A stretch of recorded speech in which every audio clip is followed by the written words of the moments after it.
I'm Seth Pennington. I'm a federal contractor here in Washington, D.C. And we have 3 children, Landon, who's 8, and Cecily, who's 6, both of whom we adopted through Barker, and then Martelise, who's 20 months. And I'm Katie Jennings, and Landon came home from South Korea, and Cecily came home from China, and we used Barker for both of our adoptions. And Martelise is biological. For our second adoption, we felt much more comfortable about being parents and about raising kids, and decided that we wanted to look more into the China Waiting Child program. There were a lot of reasons we were considering the Waiting Child program. We were excited about being able to help out a child who had special needs, and were exposed to a lot of doctors who were going to be able to help us, and we felt very confident. And then we jumped in. Landon came with us to China. From the moment we stepped off the bus with Cecily, she grabbed his hand, and they were just 2 peas in a pod. That sealed their bond, and they are so close. And I believe they will always be that close.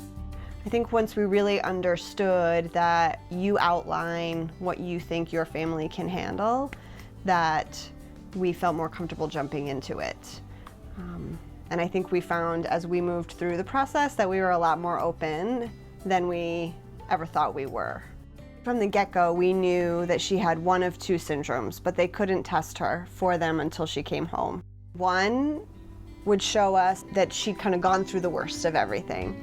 And if it was the second, then it would be a lifelong of issues with her kidneys, her eyesight, her weight. When we got her home and got her tested, she has the syndrome that will be a lifelong road for us. The flip side of that, though, is that Cecily is not showing the same symptoms as most kids that have her syndrome. Blindness will likely come. That will likely be one, and we knew that going into it. She's followed by a lot of specialists, and she gets Braille and speech and orientation and mobility at school. So, you know, her school works with us. Being in the Washington, D.C. area, being close to Barker, we have a lot of resources, both on the adoption community side and on the medical field side. When considering a special needs adoption with Barker, it's important that you know the limits are going to be set by you. What you and your spouse or partner think you can handle. I remember being concerned, well, what if we check 3 boxes and then they automatically would give us a child with all 3, and very quickly conversations with Barker alleviated that concern. It's a leap of faith, but you can do it. It's not as scary as it looks. We have good days, we have bad days, we've had days where, good doctor's really appointments. Rough doctor's appointments. You know, embarking on adoption of a child with special needs, you're Googling medical conditions and everything is worst case scenario.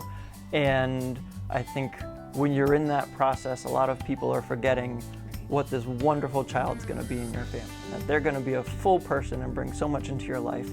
And that was 100% confirmed with us.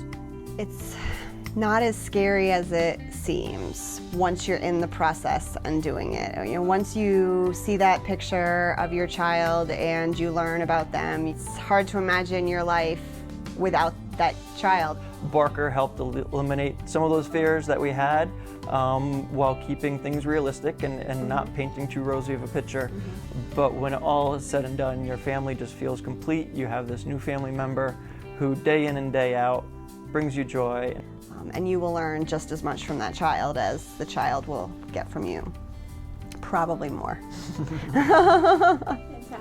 Every child deserves a loving, permanent, and safe family.